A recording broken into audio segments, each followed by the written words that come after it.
Audio on demand from Vision Christian Media.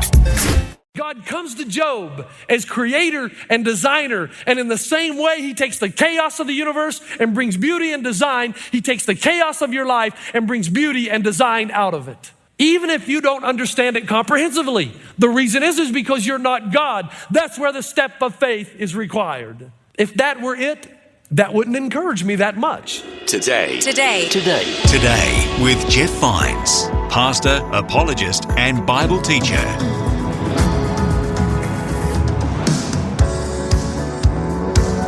Hello and welcome to Today with Jeff Vines. Thanks for joining me for more in this series about living dangerously. In this episode, Pastor Jeff will continue his message from the book of Job about living through tragedy as Christians. Job endured unbelievable trials and losses. His trust in the sovereignty and authority of God was truly tested. To catch the first part of this message or to hear other messages like this, search for Today with Jeff Vines wherever you listen to podcasts. Let's see what we can take from this passage for our lives today. Here's Pastor Jeff with the rest of the message.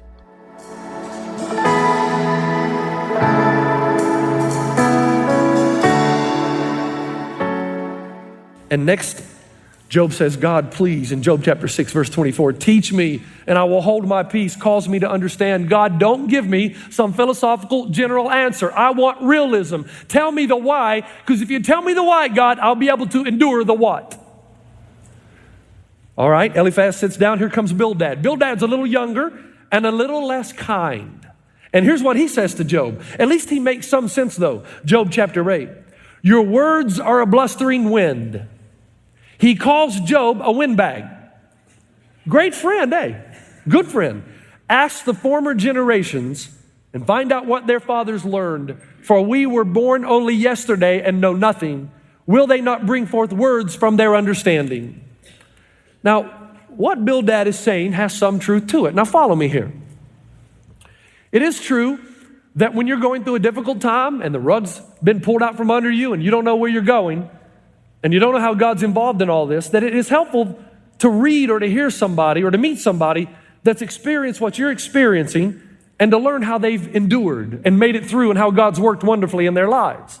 That's one of my faults. I read primarily for knowledge. Very seldom do I read for encouragement, and I need to do more of that.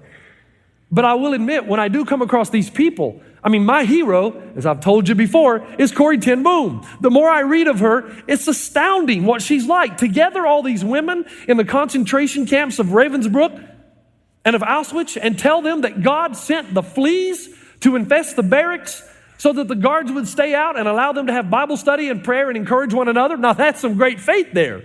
And then to look at those women in Ravensbrück that are suffering and dying of disease, and to say to them, no matter how deep your despair, God's love is deeper still. But there's a point at which that, Bildad, it's great to hear, but there's a point at which it falls short, right? Now you think about this. I preached this sermon last night, and I went home. God is sovereign, He's on the throne, He's involved, right? Now, I've shared with you that we have a family dog, Milo. Don't worry, you're not going to see his photo every other week. This dog is important to my family. I need to tell you why. Because when I told my daughter Sion when we were in New Zealand that we were leaving and coming back to the United States, she slammed the door and told me she would never speak to me again.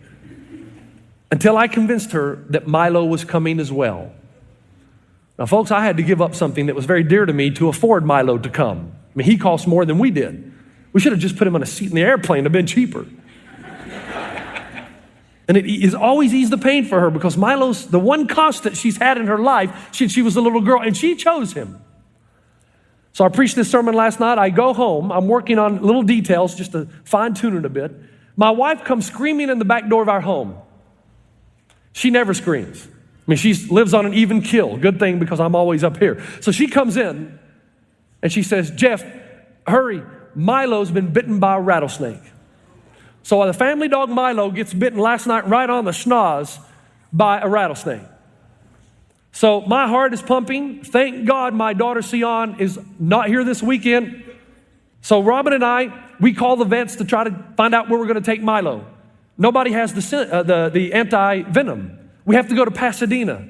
We get there, the doctor says, this is a big bite, a lot of venom. We don't know if he's going to make it. So I'm sitting out there. Here's what happened to me all last night. I don't sleep a wink, okay? So I cannot be held responsible for anything I say today. Because I'm sitting there, lying there thinking, how am I going to tell my little girl she's come to a new place and her dog is dead? You ever prayed for an animal? Well, let me tell you what I did last night. God, I don't know how you're involved in all this, but let me tell you what happened. On the way to the hospital, I'm in the car, and it's like, have you ever talked to yourself? It's like the bad self, which is usually me all the time, the good self started to speak, right? And the good self said, hey, what about your sermon last night? God is sovereign. He's always in control. And I said, shut up. Don't give me that stuff. I'm mad right now. And what, you do that, right? What I didn't want any kind of platitude. I didn't want somebody to say to me, God will never take you where his grace will never sustain you. I don't care about that right now. I just want my dog better. I want somebody to go to God and represent me and say, wait a minute, God, perhaps there's a better way to go about doing what you're trying to do in this guy's life. That's what Job says to Bildad. In Job chapter 9, verse 33, after he's told Eliphaz, teach me and I will hold my peace and cause me to understand. And then to Bildad, he says, if only there was someone to arbitrate between God and me. My friends are useless. Somebody go to God on my behalf and say, hey, let's talk about what we're doing here. Maybe there's a better way to achieve this goal. By the way, my wife just called 10 minutes ago and said he's fine. And then the third person comes to Job. His name is Zophar. He's the youngest, therefore he's the rudest. Because when you haven't lived life long enough, you've got nothing to say about pain. That's just the reality. And Zophar says to him, this is really good. Job chapter 11, verse 12. He says, it is more likely, Job, that a donkey will give birth to a human being than for you to listen to wisdom. Great friend. I read that. What's going on here? Well, remember I told you about my friend Ali Mooney in New Zealand who does a lot of temperament analysis. And I like to hear her description of the sanguine personality. The sanguine personality is the person who goes to a party where there's 100 people. He finds somebody that will listen and he talks about himself for 20 minutes. After 20 minutes, he says, okay, enough about me. What do you think about me? That's the sanguine personality. Zophar has made this whole thing about him. He's mad at Job because Job's pain has inconvenienced him. By the way, that's how you know who your real friends are. When you're hurting, do your friends run because it's inconvenient, or do they embrace you and help you through it? And Job, out of his frustration, says to his three friends, you know what? Before you guys came here, I had a lot of problems. Now that you're here, I got one more. When all of you die, wisdom's going to die with you. There will be no more wisdom left in the world when you're gone. And he finally cries out to God and he says, okay, you're not going to give me an answer. That's evident. I'm not going to understand why I'm in all this pain. Then at least tell me this. When a man dies, will he live again? Just tell me that. After it's all over, is there something better on the other side? Now it's at that point that Job, as he humbles himself and he remains silent, that God starts to speak. And what God does here is amazing because he does not answer Job's question. Instead, you know what he does? He asks Job a series of 64 questions back to back to back to back. And here's what he says. Number one, where were you when I laid the earth's foundation? Tell me if you understand. Who marked off its dimensions? Surely you know. Do you sense the sarcasm? You think God can't be sarcastic? Have you journeyed to the springs of the sea or walked in the recesses of the deep? Have the gates of death been shown to you? What is the way to the abode of light? And where does darkness reside? Can you bring forth the constellations in their seasons? Who endowed the heart with wisdom and gave understanding to the mind? Do you know when the mountain goats give birth? Do you watch when the doe bears her fawn? What is God accomplishing here? Please stay with me. What God is doing in these questions is forcing Job to open up within his modest stock of certainties. He's forcing Job to open up within his modest stock of certainties. He says this to Job, Job, since you're the kind of man that can only believe in that which he understands comprehensively, exhaustively, and fully, then tell me something. Where were you when I laid the foundations of the world? Do you understand how the sun goes up and down in the sky? Do you understand the stars in the constellations? Do you understand how when a man and a woman come together in the beautiful union of marriage, that a life is born, is conceived? Do you understand how an animal in the wilderness gives birth to the young? Where were you when the sprawling mountains came into place? Surely you know, Job. Do you know what God is saying to Job? He's saying, okay, Job, is that the way you want it? There's 1,000 things that happen every day in your life, Job, for which you do not have a comprehensive understanding that you readily accept and embrace and enjoy. You're not like Chicken Little. You don't run out every day and have to wonder, is the sky falling? But you don't know how it stays in its place, yet you readily embrace and accept that it will every day. Job, God says, your pain is no different. You're not God. There's a point at which you're finite and I'm infinite. And Job, if I told you everything, you probably would not understand it anyway. You are finite, I am infinite. And just the same way you don't understand everything about the universe in which you live, but you readily embrace and accept it, the same is true of your pain. Now here's the deal. If that was the end, that would be very frustrating, wouldn't it? Oh, that's it, God? But it's not. And this is where I pick up the outline in your bulletin, because in this, Job learns 2 valuable lessons. We're working our way toward the second, but we have to go through the first. Number 1, in our pain, God comes to us as creator and designer of all things. Now, please stay with me. In our pain, God comes to us as creator and designer of all things. You remember the old joke where the scientists and God have a meeting, and the scientist says to God, I don't think you're that great. Anything you can do, we can do. And so God reaches down, picks up some dirt, and makes a man. And the scientist says, I can do that. So he reaches down, picks up some dirt, and God says, oh, wait a minute, get your own dirt. That's what the Bible describes in Genesis 1. It says, in the beginning, God created the heavens and the earth. Now the earth was formless and empty, and darkness was over the surface of the deep, and the Spirit of God was hovering over the waters. In other words, first God created chaos. First, he made all the substance and the form, but it was formless and shapeless. So everything that was required to bring this beautiful place into existence first required chaos. That's why I love reading John Polkinghorne's work called The First 3 Minutes of the Universe. It's astounding, the fine-tuning, the precision. Remember we talked about this? The expansion and contraction of the universe had to be so precise. I mean, not to the minute or the second, to the microsecond. He talks about picoseconds, which is the time it takes for something traveling the speed of light to cross the width of a hair. We're talking about that kind of fine-tuning, that God creates all this form and shape and this void and all these elements, and then he brings them all together out of the chaos and brings forth beauty and design and pattern. For a long time, I wondered, why does God speak to Job in this way, primarily about the creation scenario? And then it dawned on me. Here's what God is doing. Job, in the same way that God brought pattern and beauty and design out of the chaos to bring forth this beautiful world, the same God who did that can take the chaos in your life and bring beauty and design and pattern out of it. That God is the grand weaver. That every event that's ever happened in your life is not by accident, but God is weaving it together to make you into the person he needs and wants you to become. That God comes to Job as creator and designer, and in the same way he takes the chaos of the universe and brings beauty and design, he takes the chaos of your life and brings beauty and design out of it. Even if you don't understand it comprehensively. The reason is because you're not God. That's where the step of faith is required. If that were it, that wouldn't encourage me that much.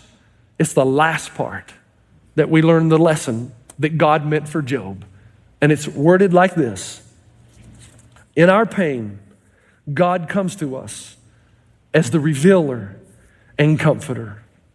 If that were it, that wouldn't encourage me that much. It's the last part that we learn the lesson that God meant for Job. And it's worded like this. In our pain, God comes to us as the revealer and comforter. Now I want you to try as best you can to block out everything and listen to this last part. Job says in Job chapter 42, my ears had heard of you, but now my eyes have seen you. My ears have heard of you, but now my eyes have seen you. The answer to every pain in your life will never be given propositionally. You know what I mean by that? No preacher's ever going to stand up here and tell you why you're in the pain that you're in. It's impossible because there are too many possibilities. It's never going to come propositionally. It is only found in a relationship. And the problem with most who call themselves Christians is that they've never had a Jesus revelation. Their ears have heard about him, but their eyes have never seen him. And you want to stand on the outside looking in, and you want to say to God, when you explain to me all the details of the universe and all the details, philosophically speaking, of my pain, then maybe I'll step inside and come to you. God says, no, doesn't work that way. You come to me first, and through a relationship, I will give you the answers to the deepest, most penetrating questions of your life. That's exactly what he told Moses. Remember what happened in Exodus 3? Moses comes to God and he says, God, how do I know? How can I be sure that you're going to be with me as we lead the children of Israel out of bondage and into the promised land? How do I know that you'll be with me? And give me the words to say to Pharaoh. Do you remember how God responded in Exodus chapter 3, verse 12? And God said, I will be with you, and this will be the sign to you that it is I who have sent you. When you have brought the people out of Egypt, you will worship me on this mountain. How do you like that for a sign? God says, you want to know when you're going to know for sure it was me? When it's all over. And you're on the mountain saying, wow, did God not do a cool thing? And you're going to worship me. God says, no. You take the step of faith first. Get rid of your bitterness and your anger at God because you think he should have done something in a specific way. You take a step of faith and God says he will come to you as comforter and revealer. My friend Brett Mullen at the end of the Golf Open. I'm getting on the bus. It's all over now. And he put his arm around me and he said, Jeff, there's one more thing I want you to know. All the things that have happened to me, I stand back now and I see the pattern and the beauty and the design. Because what I didn't tell you is that very early in my life, as I was a golf pro and working at golf clubs, I became an alcoholic. I was destroying my family, my marriage, my children, and everybody around me. And I was in a hotel room one night and I bent my knee to God and I said, God, he said, because Jeff, I was a believer. I had heard of him with my ears, but I'd never seen him with my eyes. Now folks, stay with me.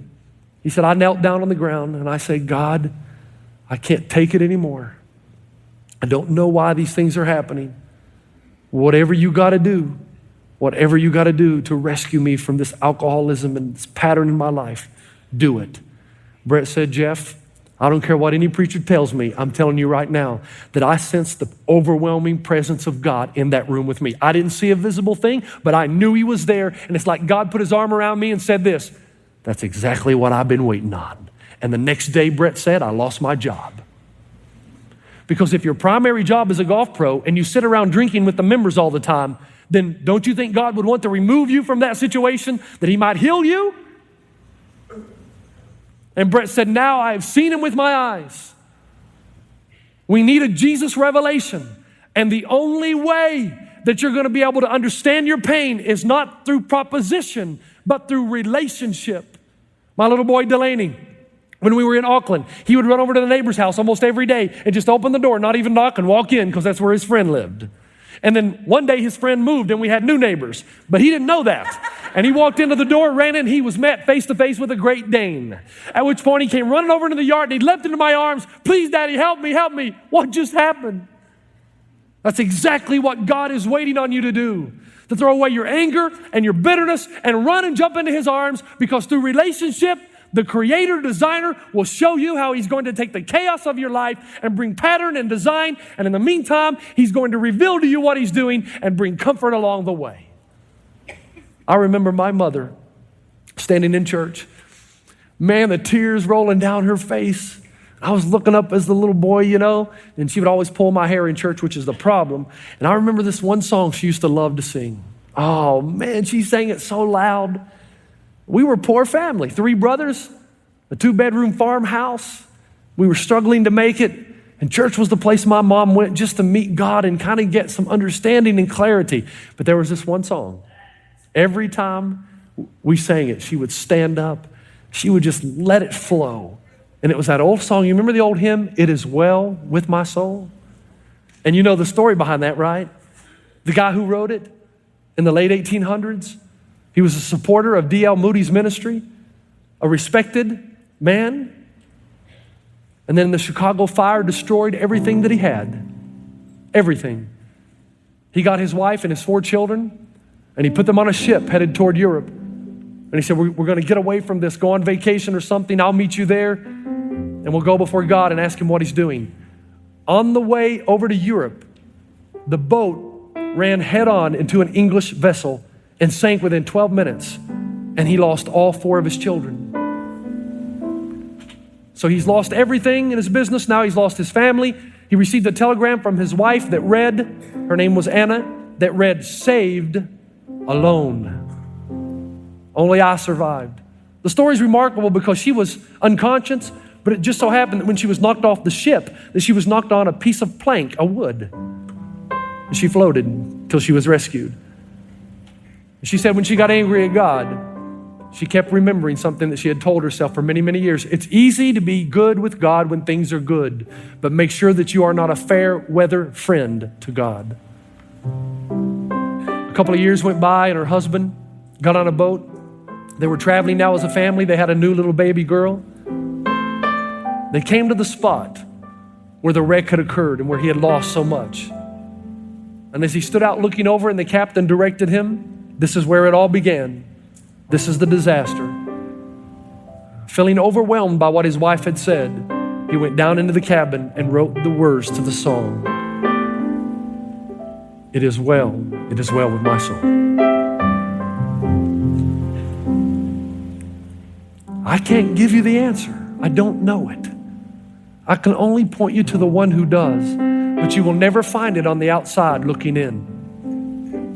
Run and jump up in his arms and let him bring the beauty out of the chaos of your life and give you the wisdom that you need so that you too can stand no matter what's happening exteriorly and you can say, it is well